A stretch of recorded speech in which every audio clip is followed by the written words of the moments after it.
Hello, bienvenue dans ma citadelle, je vous retrouve aujourd'hui pour une nouvelle vidéo, enfin si j'arrive à la tourner. Aujourd'hui nous allons parler des chroniques lunaires et je vous avoue que à force je désespère, je commence à vous parler de lecture et là ça sonne à la porte d'entrée. Je reprends, ça sonne sur mon téléphone, je continue, le chien aboie, bref.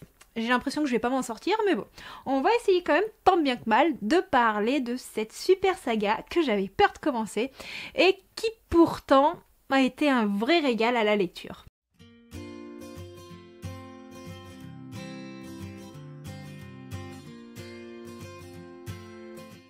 Le premier tome de la saga des Chroniques lunaires, c'est Cinder de Marissa Meyer, publié chez Pocket Jeunesse. Et je sais pas si vous trouvez comme moi que cet objet livre est simplement magnifique, mais je suis bluffée par le travail d'édition de ce livre qui est d'une qualité exceptionnelle. Dans cette histoire, nous allons suivre Cinder, une jeune femme pas comme les autres, puisque elle est mi-humaine, mi-droïde, donc c'est une cyborg. Cinder vit avec sa belle-mère qui n'est pas très sympathique et ses deux demi-sœurs. Donc vous avez tout de suite compris la référence au conte principal qui est celui de Cendrillon. Et nous allons la suivre dans un monde oriental puisque l'histoire se déroule à New Beijing. Et donc Cinder est mécanicienne sur la place du marché, elle a son petit truc de mécanique et là elle va rencontrer le prince Keito. Le prince Keito, c'est le fils de l'empereur qui est réellement malade d'une épidémie qui sévit sévèrement sur la planète et malheureusement pour l'instant aucun antidote n'existe. Cinder va accepter la réparation que lui confie l'empereur Keito, enfin le prince Keito, qui va lui donner son androïde à réparer, une androïde qui aurait des informations clés pour la survie du peuple terrien. Pour la survie dans le sens où il faut trouver un remède à l'épidémie, mais aussi puisqu'une menace plane sur la Terre à cause de Levana, la méchante reine lunaire qui menace d'attaquer la Terre à tout moment et les terriens ne veulent pas se laisser assouvir par cette méchante reine. Donc voilà un petit peu dans quel univers nous allons évoluer. Cinder va réparer l'androïde du prince, elle va découvrir des informations clés, mais malheureusement ces informations clés vont lui causer pas mal d'ennuis puisque Cinder n'est pas la jeune fille qui paraît. Cinder est peut-être la clé qui pourrait sauver le monde, mais malheureusement, toutes les révélations que va apprendre Cinder sur son passé, sa vie actuelle, ses proches, enfin tout va être bouleversé, son quotidien va changer du tout au tout. Et là, nous allons rentrer dans une folle aventure. J'ai été vraiment surprise par l'univers. Je ne m'attendais pas à un univers aussi développé. Je ne m'attendais pas à des conflits politiques d'une telle ampleur. Je ne m'attendais pas à avoir une technologie pareille. Nous sommes en je ne sais quelle année, il y a eu des tas de péripéties qui ont fait que notre histoire a totalement changé et été bouleversée. Et là, nous suivons Cinder, qui est une jeune femme intrépide, qui est une jeune femme pleine de ressources. Elle est admirable et pourtant, elle est vraiment peu commune. Et j'ai beaucoup aimé ça, j'ai beaucoup aimé son caractère, j'ai beaucoup aimé ses valeurs. J'ai aussi beaucoup aimé l'empereur Keito, même si à des moments je me dis écoute mec, réfléchis un peu quand même. Enfin, je vais pas trop vous en dire si vous n'avez pas lu ce premier tome. Et j'ai aimé aussi le fait que la relation entre Cinder, sa belle-mère, ses demi-sœurs n'est pas tout à fait pareille que celle que l'on connaît dans Cendrillon, même s'il y a quand même certaines similitudes pour quelques personnages, mais pas tous. Le langage de science-fiction, au début, m'a quelque peu gênée, mais c'est simplement puisque c'est un genre auquel je ne suis pas du tout habituée, mais aussi puisque il y a des mots que je comprenais pas. Et ces mots, j'aurais aimé qu'on les explique pour une novice comme moi, ça aurait été pas mal.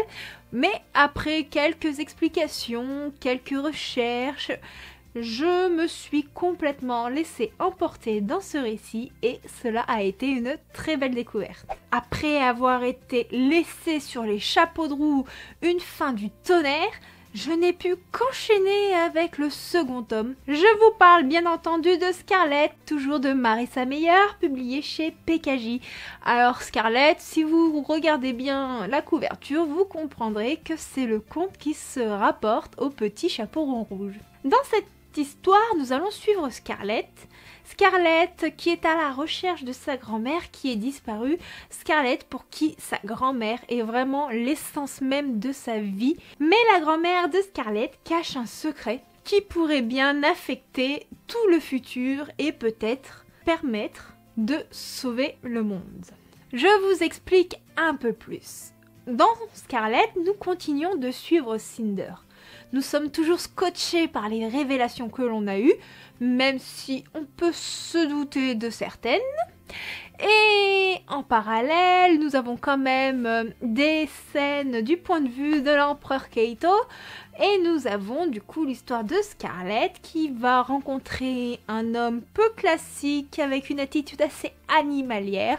Cet homme se prénomme Lou. Lou va être un allié de choix pour Scarlett, même si Lou n'est pas tout à fait le personnage qu'il paraît. Et nous rentrons dans une folle aventure, nous allons avoir des révélations qui sont juste superbes. On n'a pas le temps de s'ennuyer dans ce second tome. L'histoire avance, les révélations fusent et nous sommes en plein dans l'action. J'ai adoré ce tome 2, même si je suis un peu moins sensible au personnage de Scarlett. Même si on peut la qualifier de vraiment téméraire et courageuse, rien ne l'arrête pour les personnes qu'elle aime. Le personnage de Lou m'a réellement intriguée, je ne m'attendais pas à un personnage comme celui-ci. Et bien entendu, ce qui m'a le plus plu, c'est la façon dont Marissa Meyer a relié le conte de Cendrillon avec le conte de Petit Chapeau Rond Rouge, quoi. C'est fait d'une manière très fluide et finalement on oublie complètement les contes principaux, c'est mis en œuvre avec énormément d'originalité, nous découvrons le monde, nous parcourons les diverses contrées et nous en prenons plein les yeux. Enfin, du moins dans notre imagination. Et c'est pareil, la fin m'ayant laissé complètement pantoise, je n'ai pu qu'enchaîner avec la suite. C'est là que nous faisons connaissance plus en détail de Cress.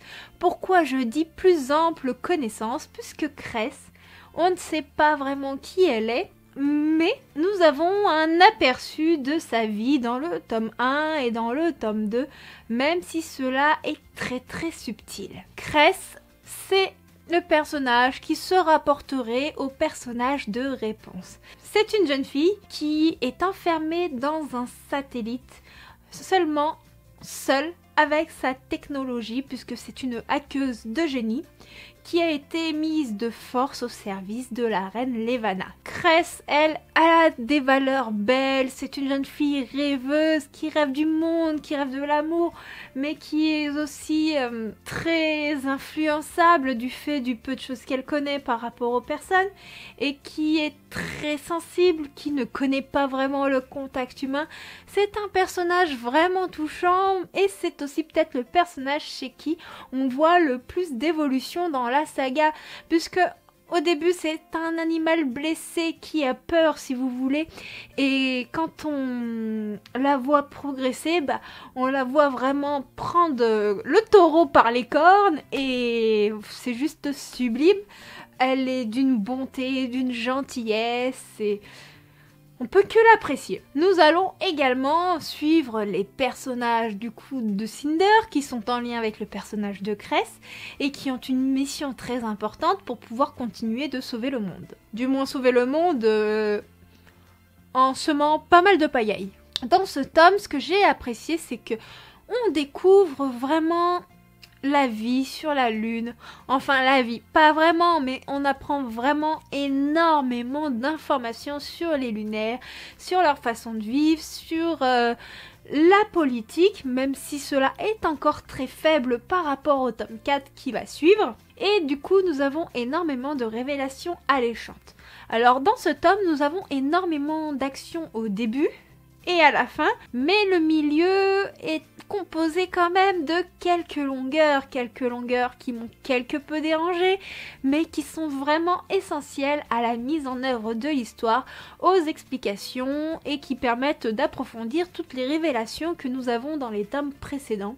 C'était encore un super tome et du coup, vous devinez, je n'ai pu qu'enchaîner avec le tome 4. Ce tome 4, Winter, toujours de Marissa Meyer, publié chez Pocket Jeunesse, est le livre le plus gros et le plus long de la saga, et pourtant je n'ai pas vu passer la lecture.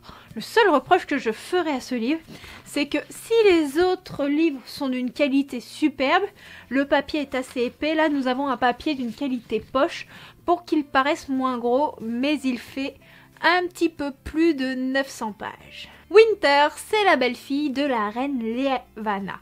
Comme vous l'auriez deviné déjà, c'est le personnage qui se rapporterait à Blanche-Neige.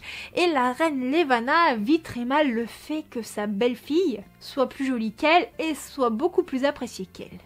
Winter, son personnage, m'a quelque peu déstabilisée. Pourquoi ? Puisque elle est un peu folle. Nous avons un petit peu un aperçu de sa folie dans le tome 4, puisque oui, Winter est déjà présente dans le tome 4, mais là, à la différence de la voir d'un regard extérieur, nous avons son point de vue narratif, toujours en continuant de suivre Cinder, Cress, Scarlett et les autres compagnons qui les suivent dans cette folle aventure. Suite à sa folie, la reine Levana croit que Winter est quelqu'un de faible et ne sait pas suivre ses propres valeurs, qu'elle va se laisser mener par le bout du nez. Mais Levana se trompe, Winter est pleine de ressources. Même si je vous avoue que j'ai eu un peu de mal à la cerner, je voyais le personnage complètement différent. Et nous avons nos protagonistes principaux des précédents tomes qui continuent leur mission, qui est de trouver l'antidote qui va vaincre la méchante épidémie qui sévit sur la Terre, mais aussi pour évincer Levana et ramener la paix entre les deux nations. Dans ce tome, nous sommes complètement immergés dans l'univers lunaire. Et j'ai vraiment beaucoup apprécié cela, tout simplement puisque on va suivre les aventures de nos protagonistes, mais nous allons les voir en même temps découvrir l'univers lunaire pour ceux qui ne connaissaient pas. Nous allons voir que la politique de la reine Levana n'est pas joyeuse pour les habitants lunaires, sauf pour ceux qui sont du même acabit qu'elle.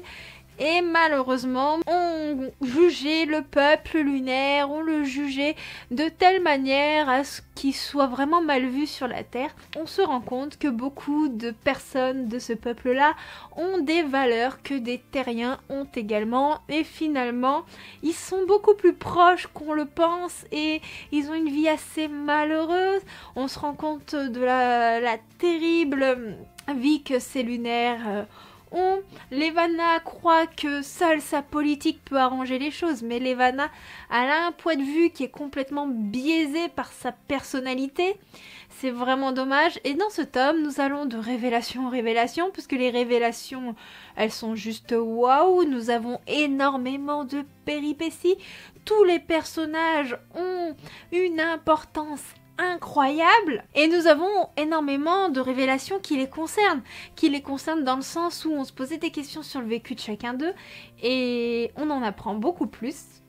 On se doute même pas de certaines choses et c'était incroyable. Je peux pas trop vous en dire sans vous dévoiler ce tome, mais j'ai vraiment pris beaucoup de plaisir. Je crois que c'est un de mes préférés, même si le personnage de Winter m'a quelque peu énervée, mais la pauvre, elle n'y peut rien puisque si elle est comme elle est, c'est simplement puisque c'est un personnage vraiment plein de bonté et qui ne veut que du bien. Cependant, un petit truc m'a vraiment dérangé, même si c'est le tome que je préfère.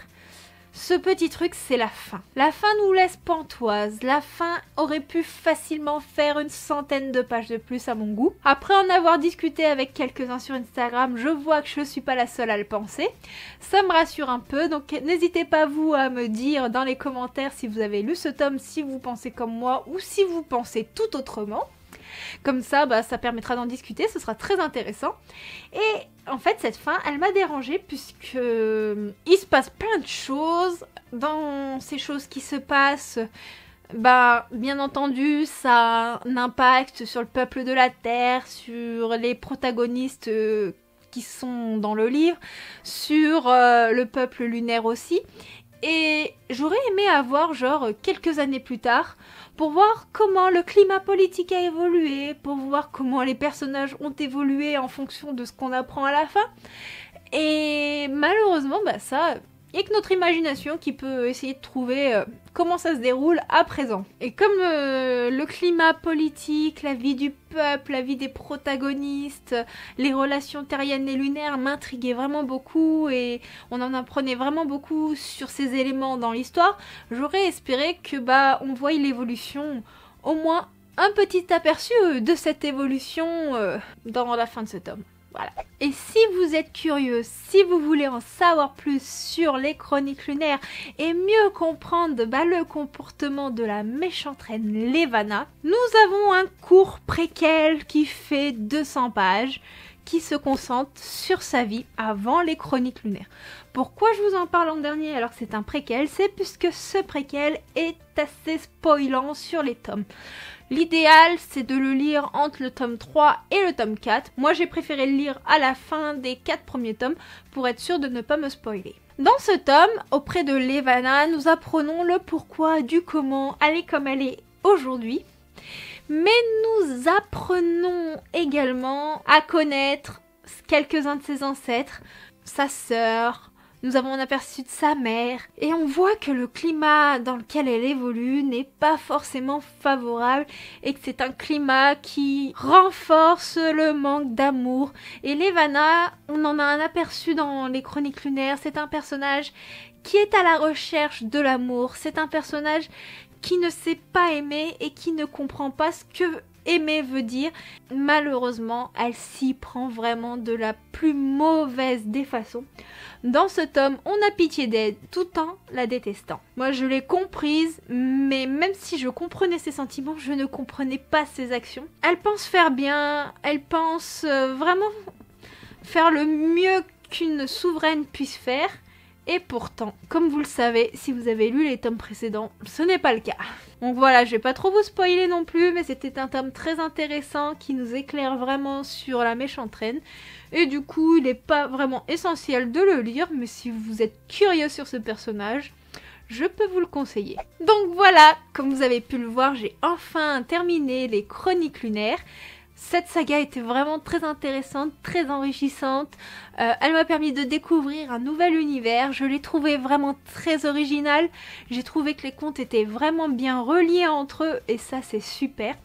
Et ce qui est top, c'est que même si c'était des personnages de contes, je n'ai pas fait la relation forcément avec les contes originaux. Par exemple, je sais qu'avec les Twisted Tales, je n'arrive pas à avoir ce détachement que j'ai réussi à avoir dans ces tomes-là et du coup, j'ai vraiment bien aimé. Même si ce n'est pas une saga coup de cœur, c'est une saga avec laquelle j'ai passé un excellent moment. Donc n'hésitez pas à me dire dans les commentaires si vous avez lu cette saga, ce que vous en avez pensé.